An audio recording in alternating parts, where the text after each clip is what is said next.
corruptible must put on incorruption, and this mortal must put on immortality. So when this corruptible shall have put on incorruption, and this mortal shall have put on immortality, then shall be brought to pass the saying that is written, death is swallowed up into victory.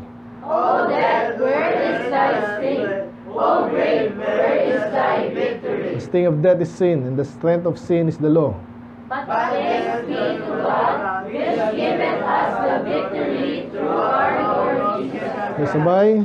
Therefore, my beloved brethren, be ye steadfast, unmovable, always abounding in the work of the Lord, as much as you know that your labor is not in vain in the Lord. Let's pray. Lord, masalamat sa inyong mga salita. I pray na kayo po naitaas, Panginoon, as always, but especially ngayon, Panginoon, napaka-importanting topic, Panginoon.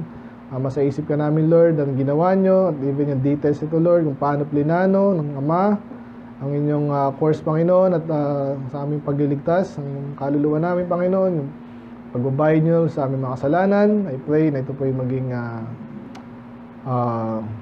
laging nasa remembrance namin, katulad sinabi dito, Lord, naintindihan namin, ay maalala, hindi makalimutan, ipangaral, ipasa, Panginoon. I pray, ipamalulati at tuturuan niyo po kami, Lord. Prepare niyo ang puso at isipan. Exalt niyo po ang inyong salita, Panginoon, kayo po maitaas. In Jesus' name we pray. Amen. Mga po na po. Good morning sa lahat. Good morning po. Na-pressure ako, pero anyway, nabanggit ko nga kanina, no? Title pala natin is, sa verse 20, sabi po dyan is, sabihin ko na lang, Now is Christ risen. Now is Christ risen. Subtitle, What the resurrection of Jesus should mean to us. Anong ibig sabihin nito?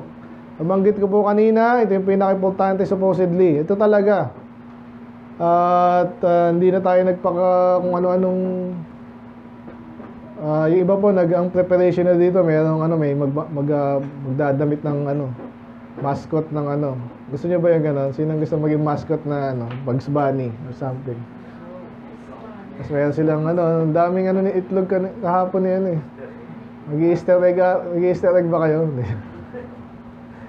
Yung mga practice ng iba, kahit ibang practice So salamat dito, no? Sa diadem, di naman. Pero sa Amerika, makasama natin gano'n. Siya tinatawag nilang ewan ko ba? May explanation sila doon, di ko sinasakyan kasi hindi ko maintindihan, napakalayo na. At maganda naman talagang may preparation. Yung katulad ng Pasko minsan, diba nawawala yung hindi napapansin yung importante masyado. Napupunta na yung focus sa ibang bagay.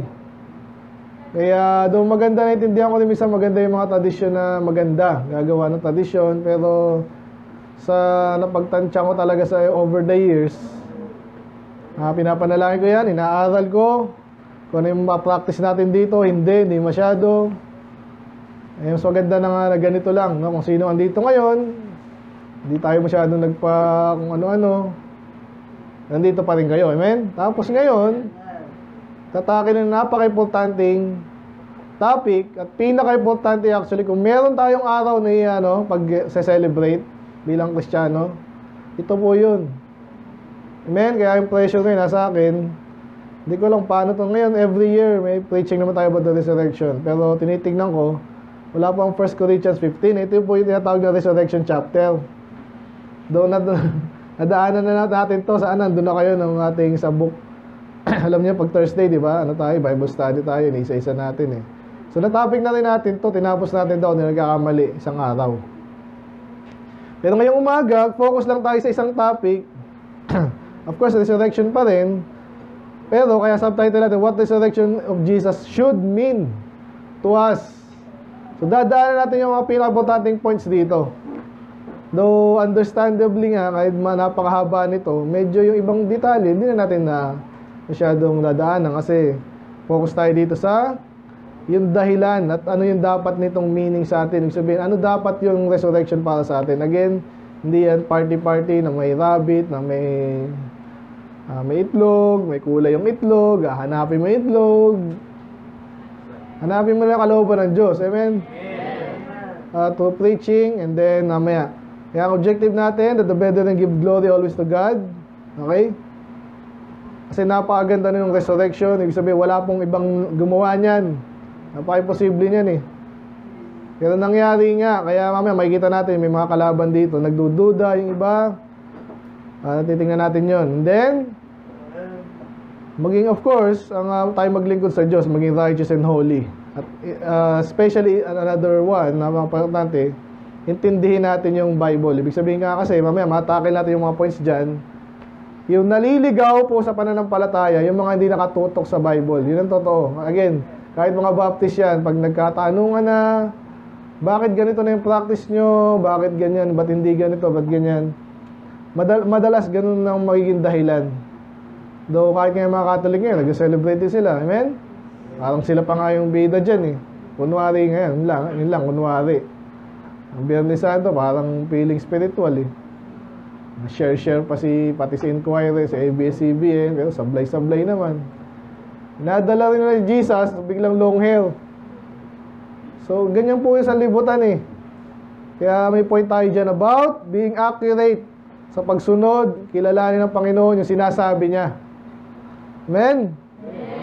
Kaya hindi ko na i-review yung mga kasi hindi ko na alam hindi ko na ihanda po yung mga nakatang natin. Pero ang title lang natin na Now is Christ Risen, subtitle What the Resurrection of Jesus should mean to us. So anong sabihin ng now? Ngayon. Ngayong araw po yan ha, para sa hindi nakakaalam. Yung Pasko po, malabo po yung date niyan eh. Pero itong Resurrection Sunday, particular po yan talaga, pati yung, kaya nga na-observe yan, kaya tinatanong kanina sa Solwin eh. Baka pwedeng adjust sa ibang panahon eh. Kasi napakainit talaga nung, ito po talaga yun. Pansin nyo naman siguro, di ba? Lalo ng Friday, kahapon, para ka nasa oven pag nasa labas ka eh. Pero okay lang, solwinning pa rin tayo, amen? And then, anong sabihin ng Christ? Yun, anointed one, si Kristo, Messiah. So, ang napaka-significant niya po, mamaya point tayo sa scripture, siya yung pinangako na Kristo, tagapagligtas. Siya po ay, yung muling pagkabuhay niya, na nadadaanan na po sa scripture yan. Okay? Hindi nga lang nila pinpoint ng gusto, parang nakakausap ako ng mga iglesia ni Soriano. Ang lalakas pa ng loob niya, ang palibhasa kasi ang Bible sa kanila, sa Soriano na eh.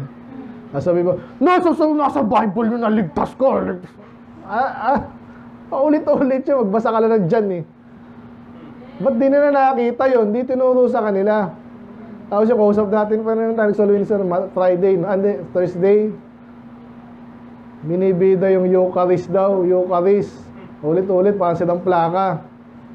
Ligtas, wala nakakaalam. So, ganun po minsan yung mga nabulag. Kaya nga may tagapagligtas, magliligtas, paano nga maliligtas? Yun ang tanong, pag di mo na unawaan pa yung pinaka-basic, kahit anong parada mo dyan, pati paparada mo, long hair, as dami nagagather, sablay-sablay lahat yun, meaningless yun. Kaya tayo, kilala natin yung tunay na Kristo, anong kailangan niyang gawin, ginawa niya. Pag sinabing rise, risen, parang si Risen, ano yung pangalan nito eh. Ibig sabihin, nabuhay. No, resurrected, risen, patay, nabuhay. Resurrection naman, more on namatay din talaga, no? And then, nabuhay maguli. Hindi natin sinasabing na-revive yung talagang patay naman. Or, baby, na-resurrect by baby nung nabuhay siya. Hindi naman eh. So, pag na-resurrect, single S, double R. Lagi ako nangyayari dito eh. Yan. Resurrection, resurrect, raised from the dead. Okay, so dating patay, nabuhay magmuli. So imposible yan, wala nangyayaring ganyan except una, si Jesus, and then later din tayo. So anong sabihin ng meaning? Kasi again, ang subtitle natin, what the resurrection of Jesus should mean to us. Anong sabihin ng meaning? Anong ibig sabihin ng sinabi mo? What's the meaning of life? Tong salitang to eh. Something meant or intended, significant quality. Yan, kasi inaano ko lang yung mga synonyms ng significant. Importante ito. Kasi kung walang Resurrection, wala ring ibig sabihin yung Bible. Mamaya, bagitin yan eh. Yung napakahabang ni Paul sa vanity ng ating pananampalataya kung hindi nabuhay si Jesus. So, napaka-importante pag sinabing meaning, significant quality, yun talaga yung pinaka ibig sabihin. Yun na yun. Then ano pa, significance, ganun din, importante. So ngayon, meron tayong introduction sa kay Paul, no? So, itong 1 Corinthians 15 nga po yung pinaka-central. Simula sa umpisa yan, gospel, and then resurrection, and describe niya, and then ayun dapat natin gawin. Pero sa Romans 8, so yung Romans 8 naman is the spirit chapter, yung tawag nila, no? Pero nabanggit po dito yung katotohanan na again, yung resurrection ni Jesus, napaka-known fact niyan. Yan po yung nangyari. Kaya sabi dito, who is he that condemneth? Okay, sino ba yung nagko-condemn? Nung unang coming ni Jesus, tagapagligtas po siya. Pero later, siya rin yung maghuhusga po kung sino yung sa impyerno. Kasi sino ba yung nagko-condemn? Kasi sabi dito, si Jesus din yun. It is Christ that died, yea rather, that is risen again. Napakalinaw. Jesus namatay, pero nabuhay magmuli. Who is even at the right hand of God. So, ine-emphasize niya, nung nabuhay siya, nasa kanan na siya ng Diyos, napakataas ng posisyon niya ngayon, napaka-significant. Pero, hindi lang siya doon nakaganon. Ito yung significance ng Romans 8 eh. Siya ay nag-intercede para sa atin. Nilalapit tayo sa Diyos, kung may kasalanan man tayo, siya yung nagsasabi sa Panginoon, patawarin niyo po sila, ito po yung kailangan gawin, tulungan natin. Siya po yun, lang yung intercede, di ba? Pinapanalangin ka, nilalapit ka. Kaya napaka-importante nito. Ngayon, isa-isay na po natin. Tingnan ko, matapos ka ngayon. No? So, what the resurrection of Jesus should mean to us? Ano nga dapat? Ano ibig sabihin niya sa mga iba? Itong mahal na araw. Ano ibig sabihin sa kanila niya? Bakasyon, holiday, swimming, iba, posisyon, mga ganun, makikita yung mga post ng mga salamat at nakapag-posisyon ulit kami na matagal nang hindi. Nagaganyan po kami dati.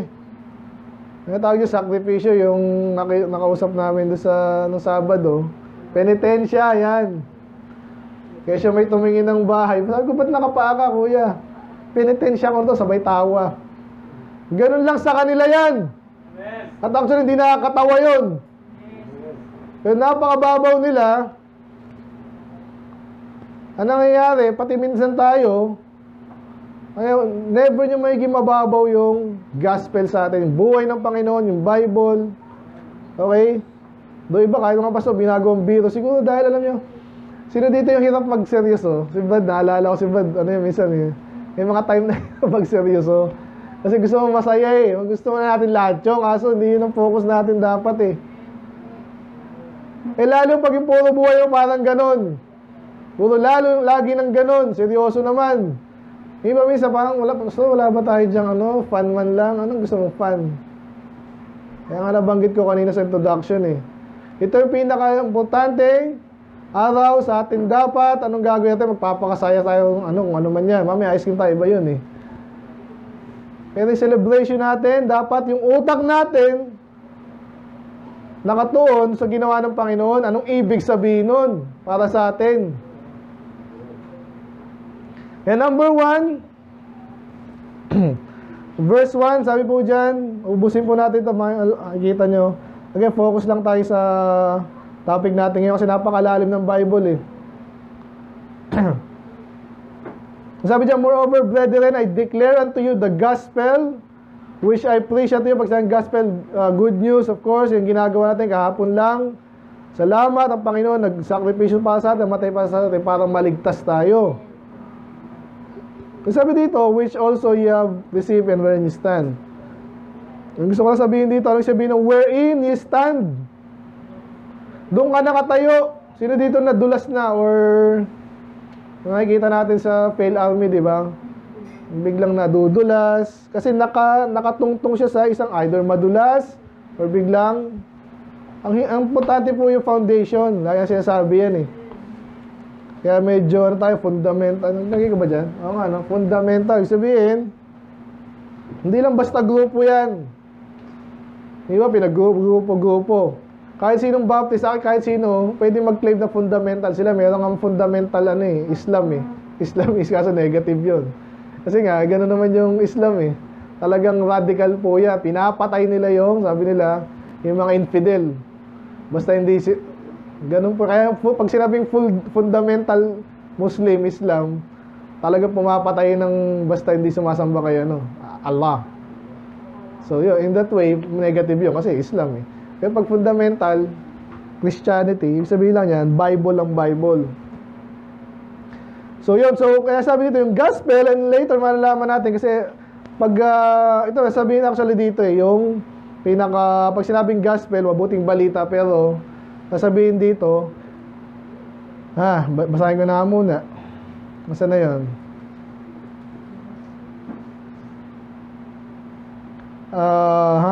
Teka lang, di ko na note Yan dito yun eh.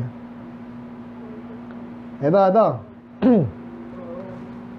So ito daw yung dineliver, yung binigay, ito yung gospel. Ito po yung summary niya that He died, how that Christ died. Nakinig. And then, that He was buried. Pangalawa. Then pangatlo, siya ay nabuhay magmuli, rose again. Yan po yung pinaka-summary niya. Though, kasama actually sa gospel yung buhay ni Jesus. Kaya nga gospel books tawag natin doon sa Kasi the fact na siya ay Diyos, nagkatawang tao, kasama yun sa kwento. Pero, ang pinaka-highlight talaga niyan yung tatlo. Siya ay namatay, nilibing, nabuhay magmuli. Pero kung titingnan nyo agad yung tatlong yun, sino yung pinaka-importante doon?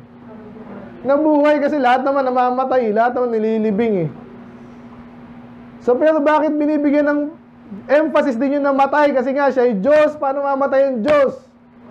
Kaya maintindihan natin, nagkatawang tao siya, talagang namatay siya. At na-bury, ibig sabihin, hindi po siya yung parang hinimatay lang, kasi ganyan yung ibang argumento dilibing mo ba yung hinimatay lang? Buusan mo na ng tubig yung gising nyo. So, patay talaga. Kaya siya nilibing, pero ito maganda, nabuhay siya magmuli. Kaya number 1, anong meaning dapat sa atin ng resurrection? We should understand its importance and significance. Dapat naiintindihan natin, kaya again, soul winning. I-emphasize po natin yon. So, hindi po yan na parang nire-recite mo lang yung narinig mo kanino. Papakinamdam mo yung tao, dapat maintindihan niya to, significant yon. Na dapat tayo ang sa impyerno, pero si Jesus namatay, nilibing, at nabuhay magmuli. Kasi kahit sinong magikero, siguro, kaya may kapangyarihan pa ni Satanas, kung ano man yan, napakalakas yan. Pag siya namatay na, paano mabubuhay sarili niya? Sobrang lakas niya na nun. Hindi nangyayari yun. Yun nga ang sinasabi sa Hebrews, 9:10 ba? O 10:9. As it is appointed unto man once to die. Lahat ng tao, isang beses ka lang mamamatay. And uhusgahan ka na, langit ka o impyerno. Si Jesus, namatay, nabuhay magmuli. So kakaiba po yan. So dapat maintindihan namin yan, number 1, we should understand importance. So ano yung mga importance dyan? Kaya nabanggit sa verse 1, wherein you stand. Napaka-importante, kung saan ka nakatayo. Sabi nga, alam mo ba yung kasabihan na pull the rug? When you pull the rug on somebody, nakatayo si sa rug nga, Kung yung gagawin nyo na, tapos yung rug, hinatak ngayon, anong gagawin ni Esi? Kung magaling siya, tatalon siya. Pero hindi, yung illustration dito, talagang tumba ka. Yung pagtayo, nilalarawan niya sa atin, ibig sabihin, nakatayo ka, stable ka, yan, stability. Paano pag yung stability mo nawala na? Mamaya pag-usapan dito yan, pero yan po yan, resurrection, napaka-importante niyan, kasi dyan tayo, nakatayo. Ibig sabihin, pag hindi totoo yan, walang kwenta lahat ginagawa natin.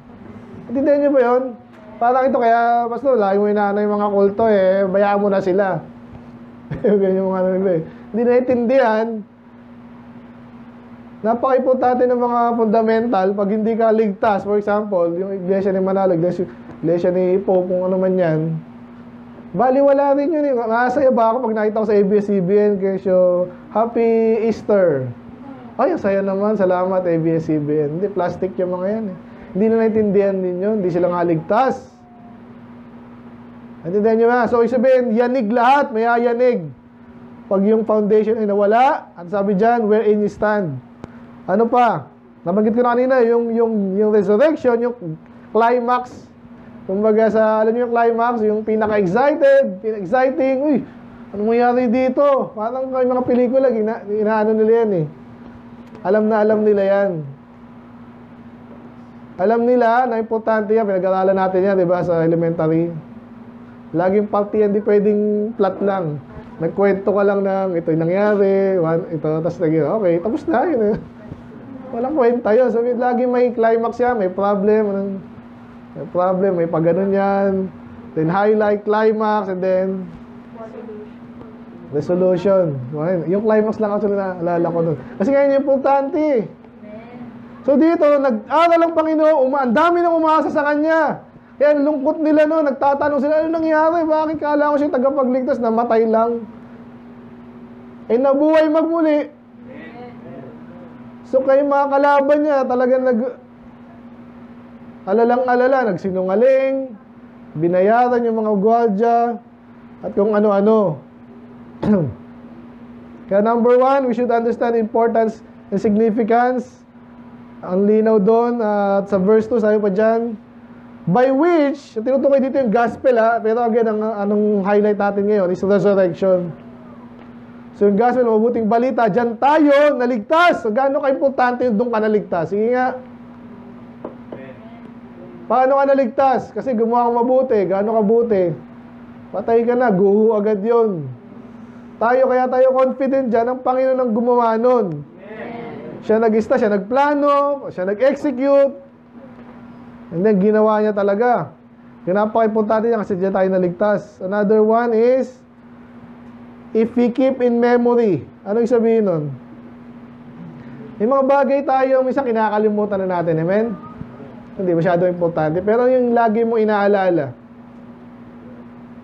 Kaya po may mga holiday na yan. Alam niyo ba't may mga ganun pa? Call me naman niya, may araw ng kagitingan. Ba't inaalala yung mga ganung bagay? Kasi, yung point natin, importante niyan. Pag yung mga Pilipino, for example, di na alam na may mga napaglaban para makalaya tayo, sabihin na, wala na tong kalayaan natin. Benta na natin yung lupa sa China. Ganun yung iba eh. Duterte, ganun. O sige, sa inyo na to, probinsya na lang kami. Bakit pa namatay yung mga bayani para sa susuko mo lang din pala? Hindi nyo, so inaalala natin every year. Ano bang inaalala nila? Hindi pa nga ganun kayo punta, pero importante din yung kalayaan. Ano pa? Ano man yan? Birthday nyo. Na-celebrate nyo ba? Minsan. Sakto lang, importante rin. Anniversary. Bakit natin sinaselebrate anniversary? Naalala natin kung paano tayo nagsimula. Importante yun. Alam mo kung saan nagsimula, alam mo kung saan ka pupunta. Kung iba na yung naging along the way, along the years, iba na yung ano mo, ang pangit na nun. Kaya dapat alam natin yung bakit tayo nandito. So, lalo na to, kaya daw inaalala natin to kasi diyan ka naligtas. Do yung ating Lord's Supper, ganun din yun, di ba? Yeah, actually, yung ibang baptist, ang Lord's Supper nila, along this ano din. Okay lang din, walang problema. Usapan natin, gusto niya, once a year. Kung sakali, ang Lord's Supper niya, yung ano, yun nga, yung Thursday, ganun yan eh. Sasabay na, walang problema doon. Pero dahil kaya inaalala natin, kasi, point number 1, importante ito. And then, balik tayo sa verse 1, sabi dyan, I declare unto you the gospel. Nasa verse 3, I delivered unto you, and then, which all I should receive. So, pinag-uusapan doon, saka sa verse 11, importante ito kasi sabi dito, therefore, whether it or I, or they, therefore, whether it were I, or they, so we preach, and so ye believe. Ano tinutukoy? Gospel pa rin. Pero ang point natin dito, bakit nasabi mo importante? Kasi pinapasa. Amen? Amen. Tinanggap ko, ipapasa ka ulit. Hindi lang bola yan. Importante yung bola sa basketball, di ba? Wala yung bola sa'yo, hindi ka makascore. Ano yung dapat natin pinapasa ngayon? Iba pinapasa, programa, okay naman yung puwasa yung building, yung next generation. Pero alam natin, importante yung gospel at yung resurrection, yung bagay na to, inaalala natin. Alam natin importante kasi pinapasa. Yung pinapakinggan ko documentary kahapon na tayo, pera naman, no? Pera. Totoo po yun, yung mga, kaso hanggang mundo lang yun eh. Pero tama rin yun, sayang naman. Kaya nag-iipon yung mga mga magulang nyo kung meron. Para may mapasa sa inyo, amen? Kung meron. Kaya huwag kayong mag-iisip na, basta, mamatay naman ako eh. Paano yung anak mo? Sinabi rin sa Bible, sa Proverbs, yung righteous man daw, leave an inheritance. Amen? Ngayon, wala talaga. Sabi nga nung taga-dayo doon, sabi, at least, may good looks pinasa sa akin. Hindi naman. Pero totoo po yan, kaya dapat tayo magsipag. Yung iba lang, kaya hindi na napapamana, hindi na nagsisipag. Buhay lang tayo, mamatay tayo, sobra naman nun. Ngabi sa Proverbs, kung righteous ka, yung mga anak mo, mahalin mo, pakainin mo, hindi, mas maganda, pamanahan mo, amen? Paano tayo as a church? Anong papapana natin? Yung gospel, amen? Kaya kung napansin nyo, andyan yung ating discerning word tayo, andyan yung ating passion. Sana naintindihan nyo po yun. Minsan, I believe, pag siguro kayo, makakakita rin kayo ng mga Baptist church, Pastor, pwede pala yun sa atin eh. Pwede pala magtamad-tamad din tayo. Sila, mga Calvinist na, hindi na soul winning. Yun yung pinapasa natin sa inyo. Na hindi tayo maging ganon. Pinaglalaban po yun. Kailan lang, parang may naramdaman ng persecution. Kasi sabihin ko na rin, kasi parang damdam ko eh. Biruin mo, ang pamilya, hindi man tayo na-invite. So, hindi man na pero ramdam ko minsan eh, anong iniiwasan nila sa atin? Yun ang tanong. Kala ko nagtutulungan tayo, ang gaganda ng mga plattings ng mga pastor. Ba't may nalilive out? Pero again, okay lang din sa akin kasi mas maganda yung ginawa natin, soul winning. Planado na agad yun, wala nang tatalo pa doon. Pero nakakasama rin ng loob. Bakit? Parang hindi tayo kilala, parang ganon. Pero okay lang, alam nyo kung bakit? Kasi nga, yung papasa ko sa inyo, kahit wala na ako dito, kahit wala tayong building, namatay na ako, wala pa tayong building, pero may pinasa pa rin ako sa inyo. Amen? At di nyo makakalimutan nyo kasi yung bagay na importante, tinanggap ko, ipapasa ko ulit. Again, maganda yung pamahalaan, tuwan-tuwa, siguro Stephen, minsan nangangarap yan eh. Kasi nababanggit ko, Stephen, yung sakyan, sino magumana niyan? Ikaw na, napapangiti eh. Ang sarap kasi po nung gano'n, yung mamanahin mo na lang. Amen? Eh, yung iba pa, nagtatabaho ka, naku, hindi ako na makakabili nito eh. Kasi papasa lang sa'yo. Wow! Sana pahalagaan mo. Eh, kasi ang sasakyan ay sira. Kaya maitinding pamana daw yan, lupa, bahay, naisira din yan. Ano yung mas importante pa dyan? Ano yung pinasa-pasa sa atin dito again? Ang tagal na yan. Yung gospel na yan, pero nakurap yan, makikita din natin yun. Kaya minsan ang hirap ipamana ito. Ngayon yung pera, iniipon yan, ipapamana mo, tutuwa ka, nakala mo, yung anak mo ay maiging, alam mo na, mahal natin anak natin eh, pero tanong nga, yun na ba yun? Yun na yung pera? At kasi yung pinapakinggan ko sa documentary ng isang araw, yung mga mayayaman, ganun ang ano nila. Yung pamilya nila, yan yun. Talagang nire-reserve nila sa kanila yun. Sa kanila lang yun. Sila yung mga kapangyarihan, mayaman, bandang uli, impyerno, boom. Walang kwenta. Sana na ano yung dinadrive ko dito. Importante yung ginagawa natin dito. Amen? Pag pastor ka, yes, turuan mo sila mag-soul winning, pero hindi po yan natapos dyan. Yun ang pinaka-importante. Pero paano mo nga gagawin yun?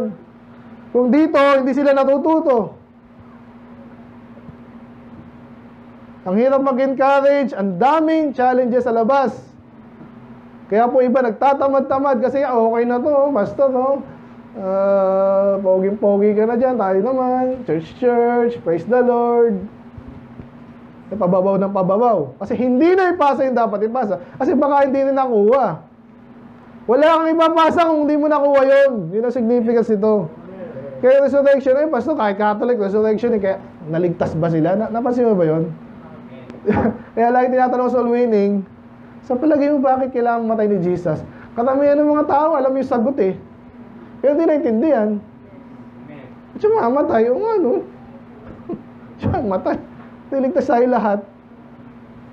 Hindi, kailangan niya mamatay.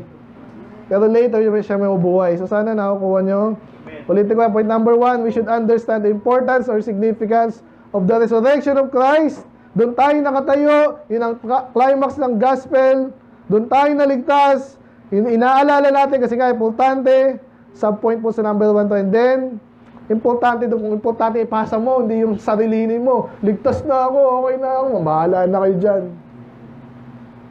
Hindi ganun importante, ipapasa mo parang pera. Ngayon, relos, iba, gano'n, relos, yung sing-sing, di ba? Tuwan-tuwa na kayo dun eh. Paano kung yung gospel ang soul winning? Yung church basically, church, pinapasa po yan. Andiyan na utak ko ngayon eh. Ngayon, so dahil din, pupunta na naman tayo doon, may emotional na naman yan. Kasi yung sinasabi nyo, natutunan ko rin. Kung paano, dati iniisip ko yan eh. Nung binabasa ko yung story, bakit nagkakulto-kulto dito, nang ginagagawa itong mga to? Wala na bang purong church? Meron pa rin, salamat sa Panginoon, kahit grabe yung kasinungalingan sa labas. Tingnan nyo tayo, yung nasa na yung andito iba. Nasa na? Hindi na nagtapat. Bakit? Kasi may challenge nga. Ang hirap i-pasa niyan to the next generation. Hindi pwede puro pera lang. Minsan yung nakakasira eh. Amen? Kaya pinapasa dito, pagkakilala sa Panginoon, paano mo ipasa yan? Dahil nakuha mo muna, naintindihan mo yan. At nakafocus tayo sa resurrection. Pastor, parang imposible yun. Yun nga yung nag-aaral. Hindi posible yun. Imposible yun. Pero sa Diyos, walang imposible. Amen? At tuloy lang natin kung gaano ka-importante ito at anong ginawa ng resurrection. Number 2. So verse 3 and 4 pa lang tayo. Anong point dyan? Pansinin niyo siya dito, sabi niya, ano nga daw, nabagit natin kanina, ano daw yung gospel? Yun yung pinasa sa inyo, that Christ died for our sins. Pero sabi diyan, according sa scripture.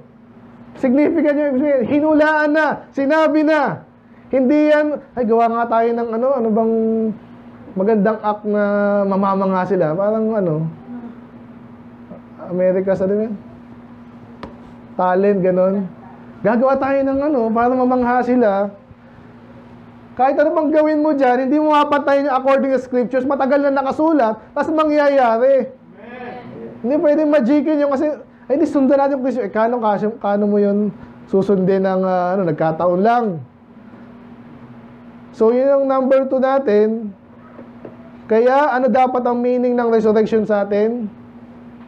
Fulfillment of scriptures. Fulfillment yan, hindi yan something na ginawa lang ng mga Kristiyano. Meron yung mga Muslim, meron din kami sariling kwento. Hindi lang kwento yan. Naintindihan niyo ba? Parang ganito. Kunwari, ako ay nagkaroon ng pangitain. Si Shana ay magiging, magiging presidente ng Pilipinas. Kunwari, ganun. Kunwari lang. Kasi nangyari nga, ano mangyayari sa'yo? Oh, wow, ang galing naman ni Pastor, di ba? Hindi mangyayari yun. Pero, pag nangyari po kasi yung hinulaan mo, sino na itataas doon? Di ba? Yung nagula, di ba? Patay na to, nangyari nga. So, ang Diyos ay naitataas. Yung salita niya ngayon, lalo natin babasahin, lalo tayo mamangha, at pagtitiwalaan natin ang Diyos. Kaya yun ang number 2, fulfillment of scripture. Yan ang resurrection dapat sa atin. Hindi yan, mga Kristiyano ganyan, tapos iba pa, may mga banat yung iba eh. May mga na-resurrect din naman na ganyan eh. Wala namang proof, walang matinding proof. Kasi ang daling ipasinungaling ang puno eh. Nabuhay. Ano nangyari? Nabuhay siya. Wala. Sino ba nabuhay na iba pa? Basically, wala nga eh. Kasi ang hirap po niyang pekein. Yung gusto ko sabihin. Ang hirap pekein yan. Paano sila maniniwala sa'yo, sinungaling ka start pa lang? Nakita niyo yun? Patay, nabuhay. And then, ganun ulit, sabi dyan, and he was buried and rose again, the third day, according to the scriptures. Yeah, yan dapat ang ibig sabihin ng resurrection sa atin. Hindi lang basta-basta kwento na, ay, ganyan kwento ng mga Kristiyano eh. Hindi.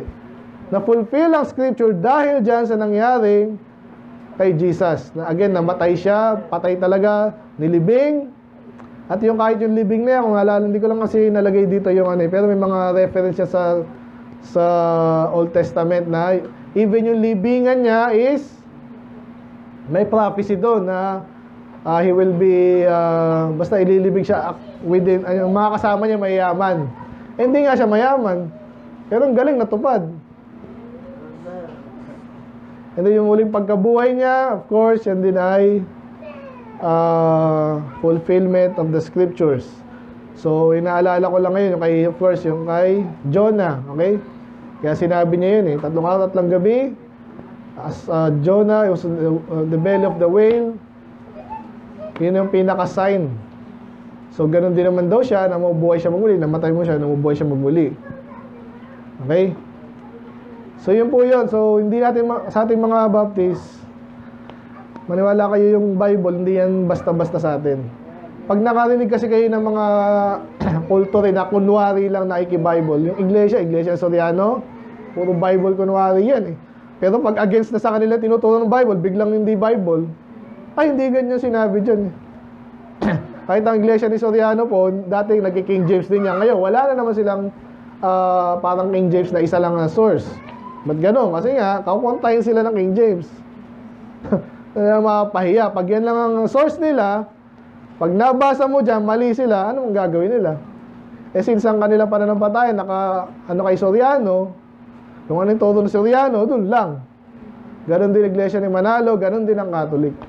At lahat sila. Kaya po tayo, napaka-significance, nung ako po'y batang Kristiyano, no? Isa yan talaga, kasi isipin mo, paano natupad to? Kahit simple statistics po, kung alam niyo po yung statistics, ang sabihin statistics,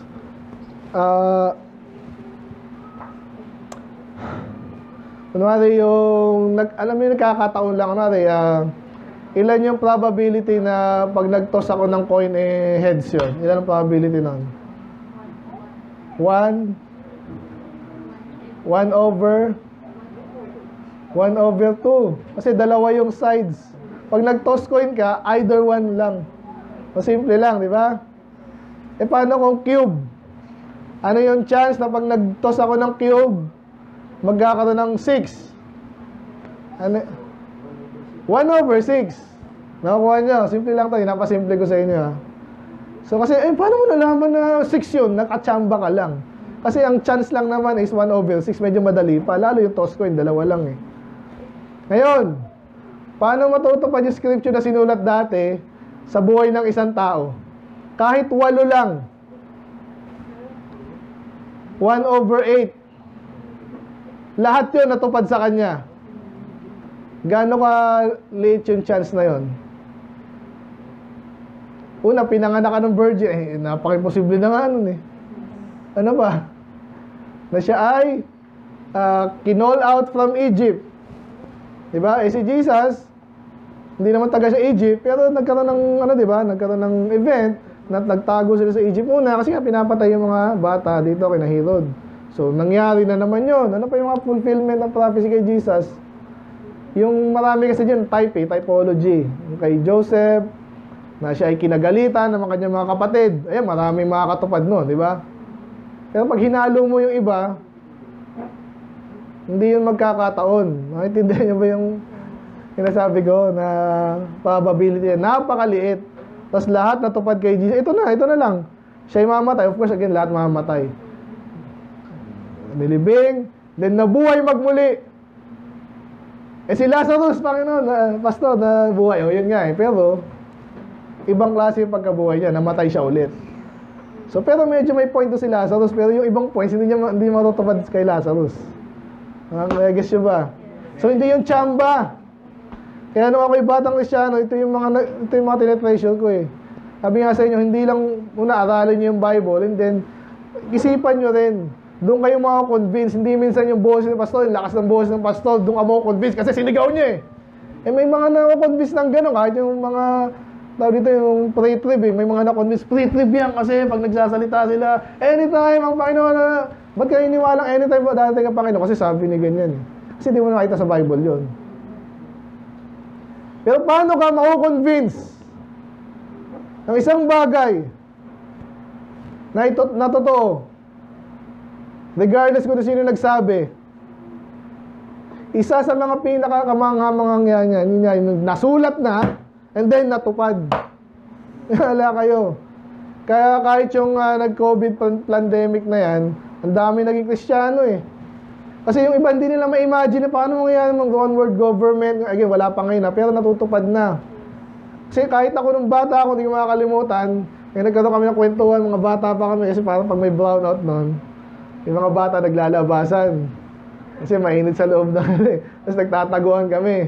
Pero napagod na kami nun. Hindi ko makakalimutan yun kasi nagkwentuhan. May nagkwento sa akin. Hindi ko alam Kristiyano yun, o nag-chismis lang sa kanya. Pero nakwento sa kanya, ganun pala, magkakaroon ng Antichrist, ganyan. At one world government, paano naman nangyari yun? Kaya nang may nagkwento na sa akin, na-recall ko yun. Anyway, balik tayo doon. Paano malalaman ng tao ngayon na magkakaroon yan? Wala namang ibang document na nag-document yan eh. Revelation lang. Kaya yung iba, nagtataka, ba't itong mga to gustong patatakan ng gusto tayong kontrolin, pati yung religion especially. Bakit may ecumenical movement, gusto nila pag-join, bakit, anong significance nun? Tinutupad nila yung scripture.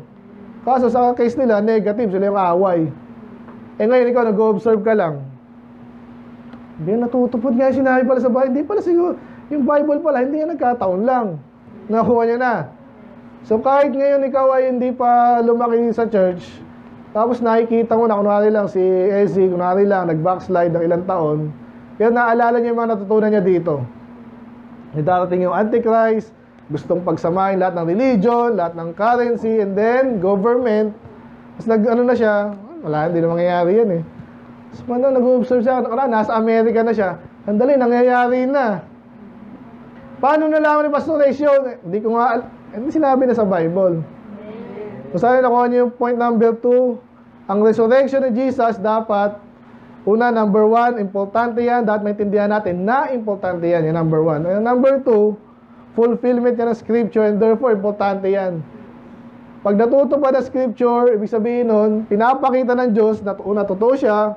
And then, parang tinuturo ka sa anong mangyayari. Kasi pag, again, naniwala ka na sa Bible, na una, may ibang prophecy, naniwala ka na, makakontento ka ba doon?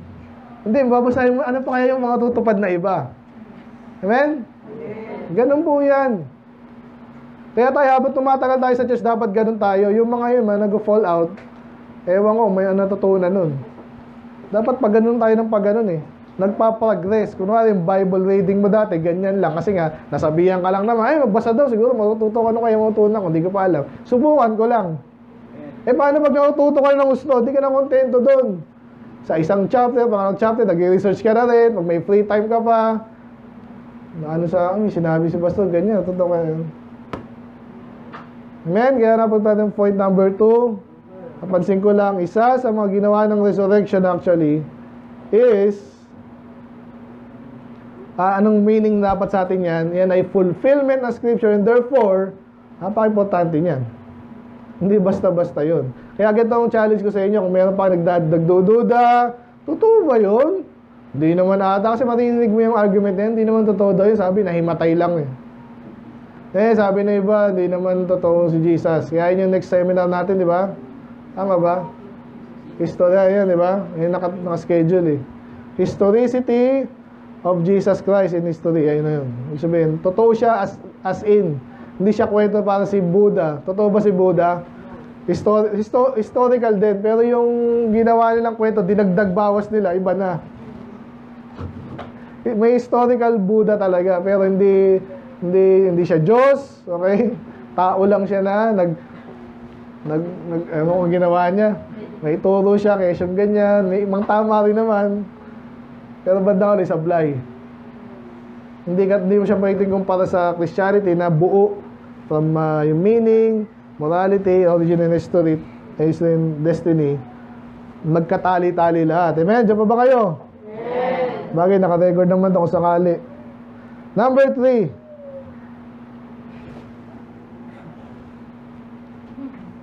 At ang mali, no? Kayo nakakita. Dito na tayo magtatapos sa number 3. Ito kasama po ito doon sa may seminar natin. Ang sabi dyan sa 5. So una, siya'y namatay, nabuhay magmuli. Sabi dito, and he was seen of Cephas. Cephas, sino yung Cephas? Si Peter. Simon Peter, Cephas. Then, hindi lang si Peter. Lahat ng 12, no? So, obviously, yung kasama dyan, hindi si Judas, ha? Sino na yun? Matthias, yung pumalit, no? And hindi lang sila, no? After that, he was seen of above 500 brethren at once. Ano significance yan? Sabihin ko na lang, ano dapat ang resurrection sa atin? Hindi yung kwento lang, hindi kwentong katsero lang. Yan ay prove and provable and credible. Alam mo sabihin ng provable? Actually, wala daw word na provable eh, pero nagreklamo yung aking word. Provable yung sabihin ko, pwedeng patunayan at napatunayan na, prove. Credible, kapanipaniwala. Paano ko nasabing gano'n? Kasi sabi dito, may mga nakakita. Alam mo, may mga kwento po, pag wala nakakita, may nakita akong tigbalang doon sa nakita ko gano'n. Nakita mo talaga, nakita yung mga bata, minsan nag-i-imagine yan eh. Ngayon, kaya importante ito sa kolte ha. Alam nyo ba yung eyewitness na tinatawag? Importante po yan. Ngayon, inaaral din yan yung mga nag-isinungaling. Nabanggit ko last time sa inyo yan. Paano nila ako nag-isinungaling? Nabanggit ko isa lang sa inyo, di ba yung tumitingin? Okay, huwag nyo pepikiin ha.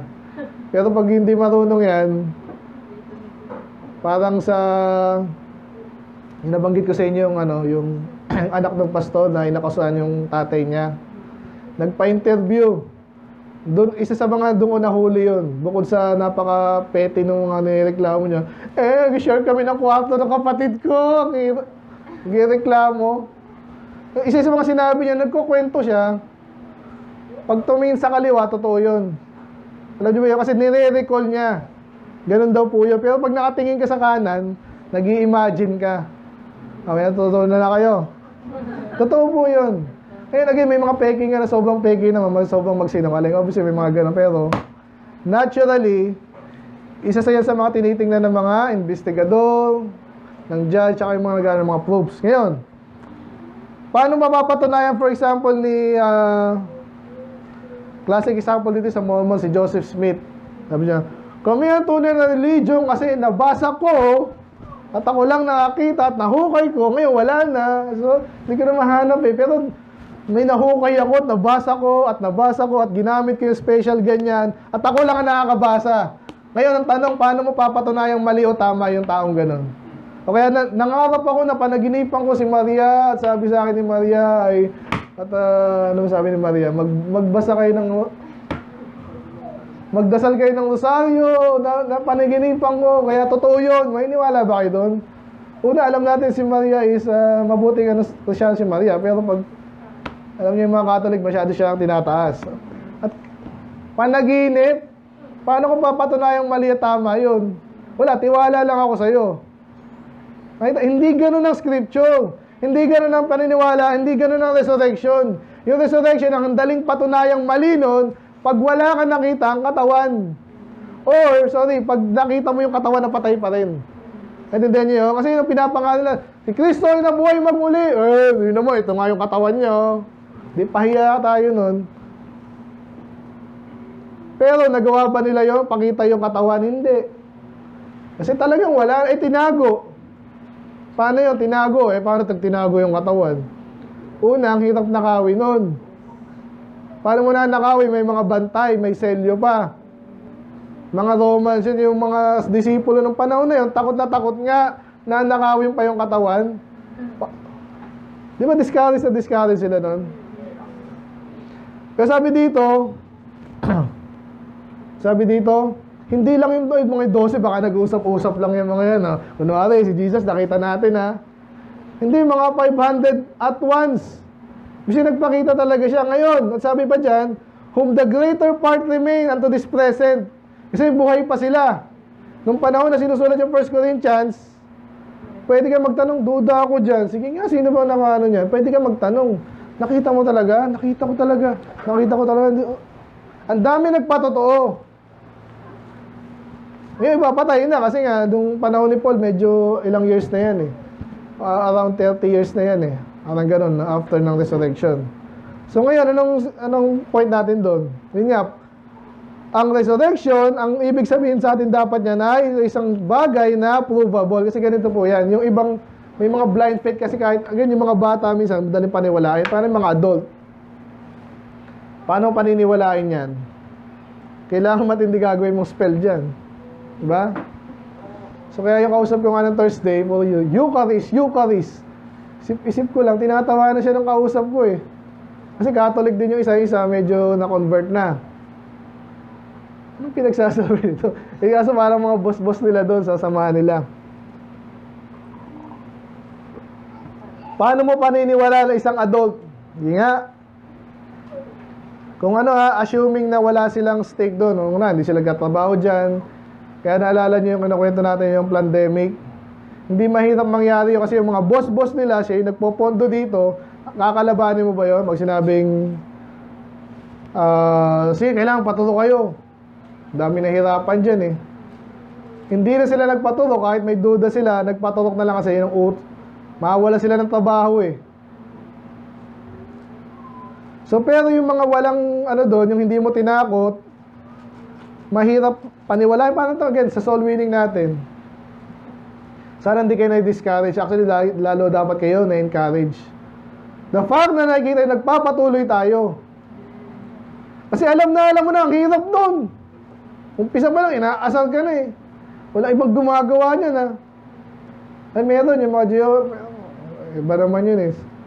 Kapal mo nga lang. Iba yung kapal mo nga lang, iba yung totoong may dala-dala ka mensahe. Amen? Na pwedeng patunayang mali o tama.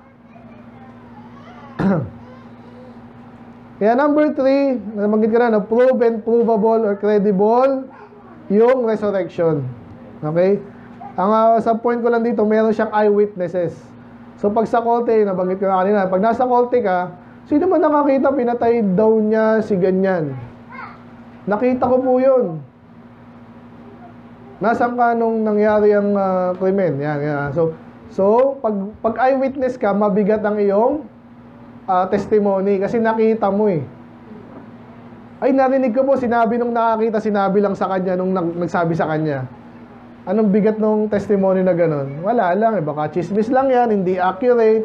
Pag nakita kasi ng mata mo, pwede mo i-describe nga yan in details. Okay? Yung mga disipulo ba, dinescribe nila in details. Hindi sa Bible eh.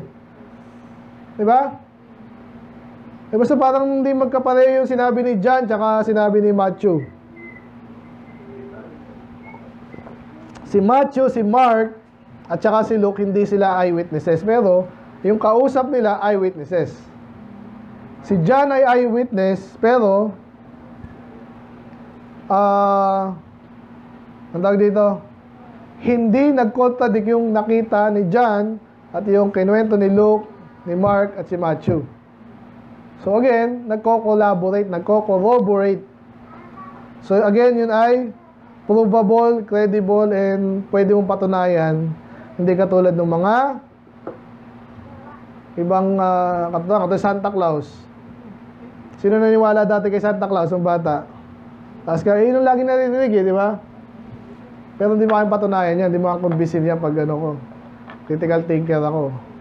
Tsaka hindi mo na ako pwedeng utuin ng candy. Di ba? So yun ang pagkakaiba ng resurrection.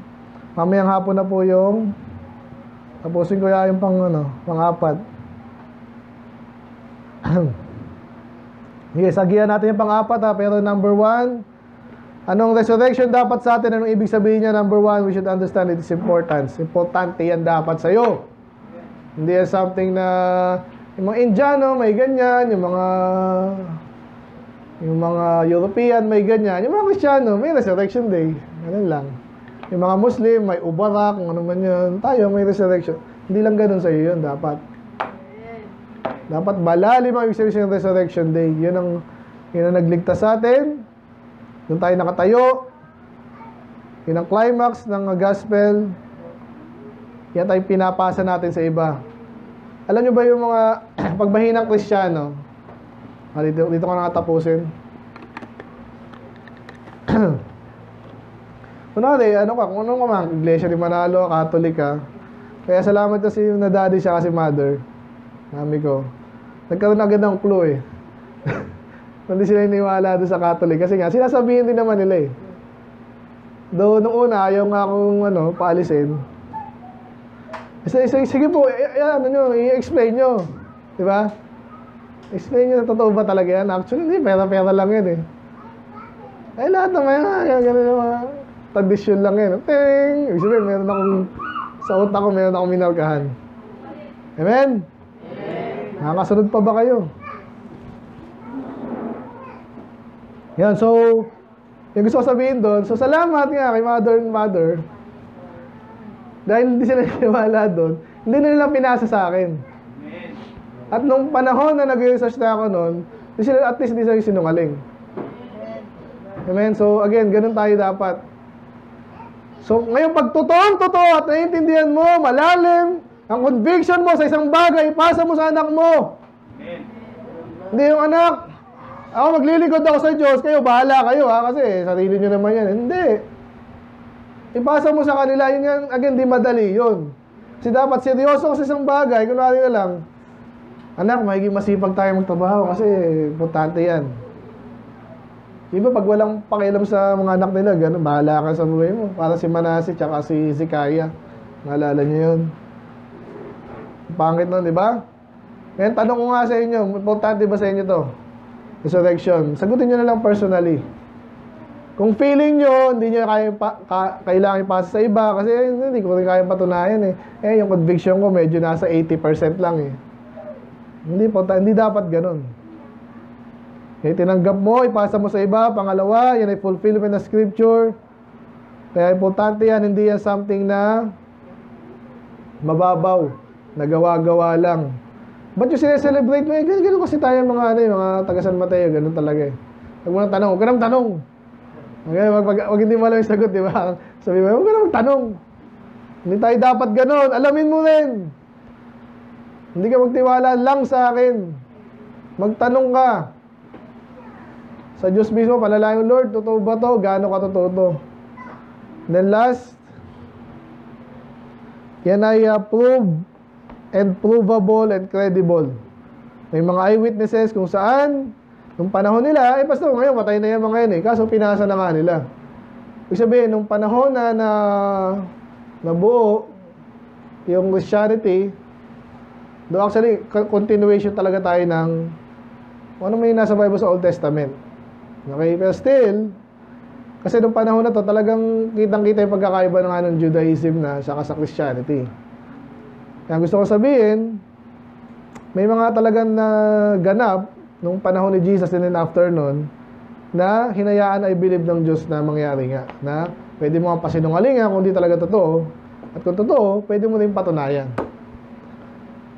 Men, so medyo parang malalim tayo ngayon. Tsaka minsan magkaroon din kayo ng isip minsan na parang yung mga polis na totoong nag-iimbestiga sana. Yung polis nga hindi na nag-iimbestiga. Pero nag-iimbestiga talaga. Ano nangyari dito? Ang detective. Yun. So fulfillment scripture then provable. Mamayang hapon. Hindi ba babalik mamayang hapon? So mamaya meron pa tayong 4. Amen? Ayan mula. So let's pray, Lord. Maraming salamat sa iyong mga salita. I pray na bigyan namin ng hustisya, Panginoon, ang inyong kadakilaan, ang inyong pagkabuhay magmuli ng Panginoong Jesus. I pray na yung effect dapat ito, Lord, na dapat tayong ma-fulfill sa aming buhay. The fact na kami niligtas si Lord, ito'y totoo. Ito'y napaka makatotohanan. At the same time, may nakakamangha. I pray kami po'y accordingly maglingkod sa inyo. Mamaya matouch pa namin ibang points. Especially ito yung maging importante sa amin kung hindi man bigyan ng justice lahat ng bagay. Panginoon, pwede kayo mag-aaral individually. So sa ganitong preaching, kaya lang ibigay yung mga points. And then, ultimately, kami, Panginoon, makukonvince kami, either hindi or makonvince, I believe ang trigger dapat yung katotohanan, Panginoon. So, magtanong kami, bandang huli, I believe, mapatunayan namin na kayo totoo. Ang scripture ay totoo, Panginoon. So, ilang po, Lord, kayo magpala, Lord, sa amin hanggang sa mamayang hapon. Pwede po magbasbas sa aming kakainin, Panginoon. Salamat dito, Lord, sa mag-provide, sa continuous, Panginoon, na provision niya, Panginoon. Ilang po, Lord, kayo muna natin. In Jesus' name we pray. Amen.